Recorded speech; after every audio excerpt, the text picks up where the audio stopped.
bismillaahi raxmaan raxiim. waxaan ku sugannahay magaalada Gaarisa wadanka Kenya.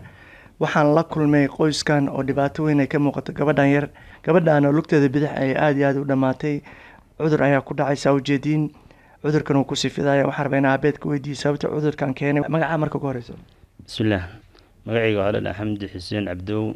kolley waa iska maqaadir ilaahay keenay. gabadhan lugta bidixi ayaa ooga bilowday meesha dhabarka kore baryar oo madow, wixiina wuxuu noqday xanuun ku faafa.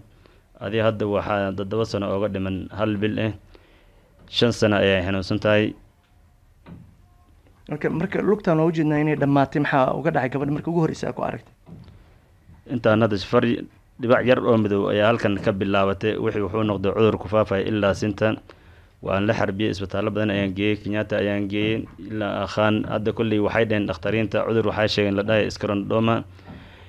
xagga ilaahay waxba kama aha, laakiin ayaga waxay dhaheen waa in waqti kasta daawo un la siiyaa. waa qof sidan daawo un mar kasta isticmaalayso. okay, marka maxaa la ii sheeg daawooyinkii waa ujeedaa wax macnaha hadeertaan daawo waxay u tartay maba lahaba. lugta gabadha way sii dhamaatay, lafiyaha dhamaadeen. marka maadaama ay xanuunsan tahay oo dhibaato inay haysato, maxaa ummadda Soomaaliyeed shacabka Soomaaliyeed aad ka codsan lahayd?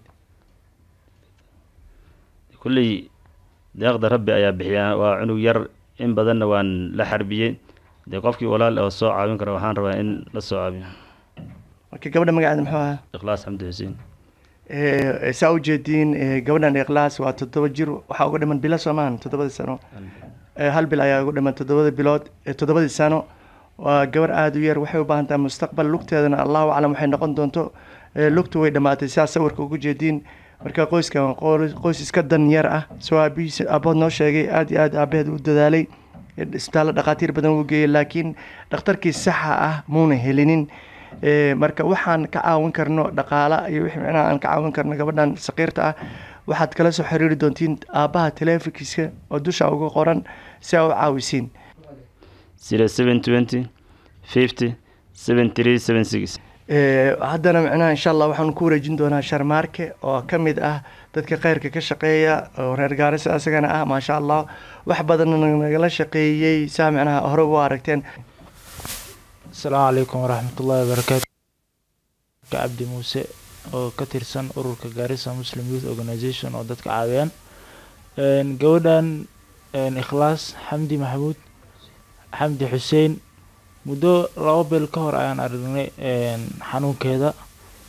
wallahi waa wax laga xumaado. qof yar oo 7 sano wax yar oo ugu dhiman oo haddana cudurkaas helay oo lugaheeda ku socon karin. والله waxay ku socotaa maxay sheeg biro ay ku socotaa. Ikhlaas markay ay soconayso waa wax laga xumaado.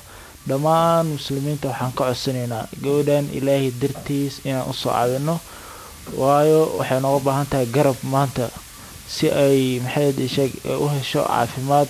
lugta dhakhaatiir sax loogu geeyo ee fiiriyaan waxa ku dhacay.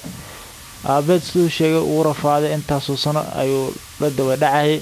وكا هدنا wax sax oo maxay sheeg gabadhii daawo sax ah looma siinin. marka insha Allah waxaan rajaynaynaa inaan daawo sax u raadino oo lugteedana ay ku soo noqoto sidii lugta kale ay tahay insha Allah.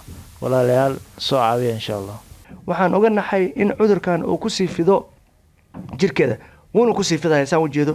wuu sii socdaa sababta ilaa sinta uu ku dhow yahay saa sawirka ugu jeedtay muuqaalka. marka walaalayaal ilaahay dartiis u caawiya. waxaad awoodiin qof walba qarash badan ayaa loo baahan yahay. dhakhaatiirta qaar waxay sheegayaan xataa in macnaha ma hubno in dhuux lagu shubi doono, dhuuxa wax laga qaadi doono, wallahu aclam. maybe xataa inay ka jaraan ma garan karno. marka annaga waxa waajib naga saaran yahay in aan dadaalno. wixii ilaahay u qoro ma weynayso, laakiin si aan ku badbaadinayn gabadhaas cudurkan jirkeeda ku dhacay waxaan u baahannahay aad iyo aad inaan nagala qayb qaadatiin. asalaamu calaykum waraxmatullaahi wabarakaatu.